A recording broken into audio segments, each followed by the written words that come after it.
America Iran के खिलाफ एक और बड़े सैन्य अभियान की तैयारी कर रहा है। और क्या इजराइल में दर्जनों अतिरिक्त अमेरिकी रिफ्यूलिंग विमानों की तैनाती सिर्फ एहतियात है या फिर आने वाले किसी बड़े ऑपरेशन का संकेत? और आखिर क्यों इन सैन्य विमानों की तैनाती अब इजराइल की घरेलू राजनीति का भी बड़ा मुद्दा बन गई है?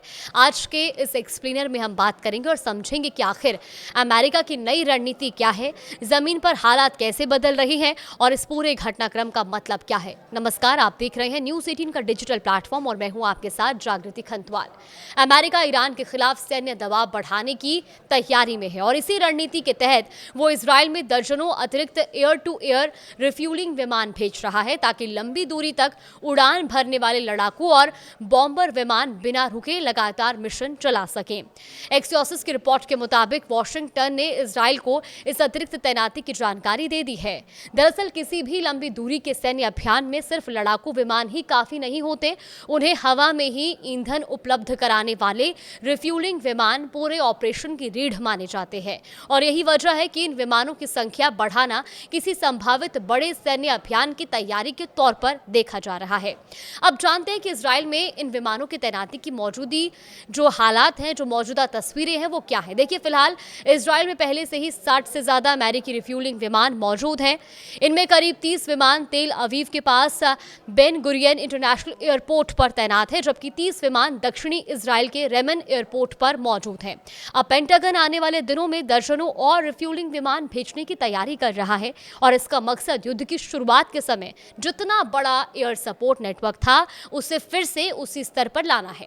पेंटागन की योजना है कि नए विमान भी बेन गुरियन एयरपोर्ट पर रखे जाएं, क्योंकि क्षेत्र के दूसरे एयरबेस पर ईरान के मिसाइल या ड्रोन हमलों का खतरा ज्यादा माना जा रहा है। अब बात करते हैं कि उस सवाल की जिस पर पूरी दुनिया की नजरें टिकी हुई हैं। ट्रंप प्रशासन के सामने आखिर कौन कौन से सैन्य विकल्प हैं? देखिए, मंगलवार को व्हाइट हाउस के सिचुएशन रूम में राष्ट्रपति डोनाल्ड ट्रंप को कई नए सैन्य विकल्पों की जानकारी दी गई। रिपोर्ट के मुताबिक अब चर्चा सिर्फ होर्मुज स्ट्रेट तक सीमित नहीं है। ट्रंप प्रशासन ईरान के भीतर बड़े सैन्य हमलों के विकल्पों पर भी विचार कर रहा है। हालांकि अंतिम फैसला अभी नहीं लिया गया है। अमेरिका की कोशिश है कि ईरान को होर्मुज स्ट्रेट खोलने और अमेरिकी परमाणु शर्तों को स्वीकार करने के लिए मजबूर किया जाए। अब जानते हैं कि संभावित निशाने कौन कौन से हैं। तो देखिए, पहला है ईरान के बिजली संयंत्र यानी पावर प्लांट, जिन पर बमबारी का विकल्प चर्चा में है।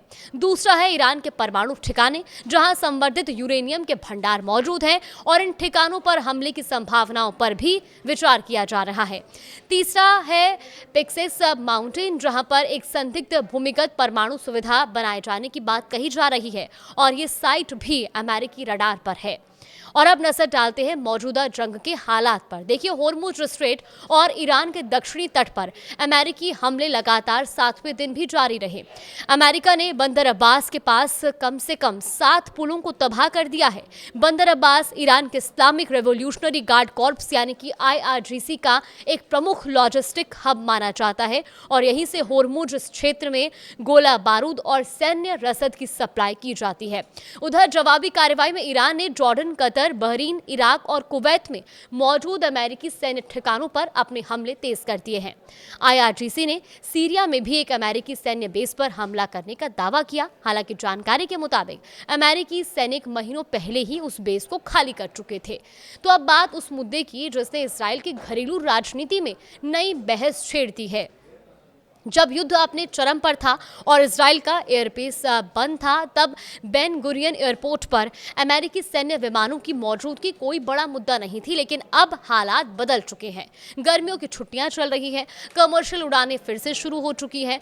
ऐसे में दर्जनों विशाल अमेरिकी सैन्य विमानों की पार्किंग की वजह से यात्री उड़ानों के बड़े पैमाने पर प्रभावित होने और रद्द होने की आशंका जताई जा रही है। और यही वजह है कि यह मामला अब राजनीतिक विवाद का रूप ले चुका है।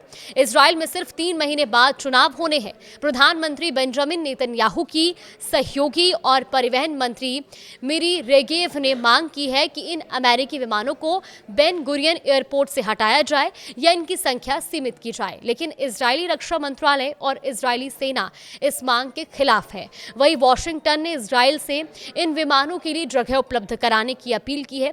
अब अंतिम फैसला प्रधानमंत्री बेंजामिन नेतन्याहू को करना होगा। फिलहाल भारी जवाबी जवाबी कार्रवाई की आशंका को देखते हुए ईरान ने इजराइल पर सीधे हमले से परहेज किया है। हालांकि प्रधानमंत्री नेतन्याहू ने मंगलवार को साफ चेतावनी दी कि अगर ईरान ने इजराइल पर कोई भी हमला किया तो उसे पहले की तुलना में कई अधिक विनाशकारी जवाब मिलेगा। यानी एक तरफ अमेरिका अपनी सैन्य तैयारियों को मजबूत कर रहा है तो दूसरी तरफ ईरान और उसके सहयोगियों की जवाबी कार्रवाई जारी है और इसी बीच इजराइल के भीतर भी सैन्य तैनाती को लेकर राजनीतिक टकराव बढ़ रहा है। ऐसे में आने वाले दिनों में इस पूरे घटनाक्रम पर दुनिया की नजरें बनी रहेंगी, क्योंकि हर अगला फैसला पश्चिम एशिया के सुरक्षा समीकरणों और वैश्विक तनाव की दिशा तय कर सकता है।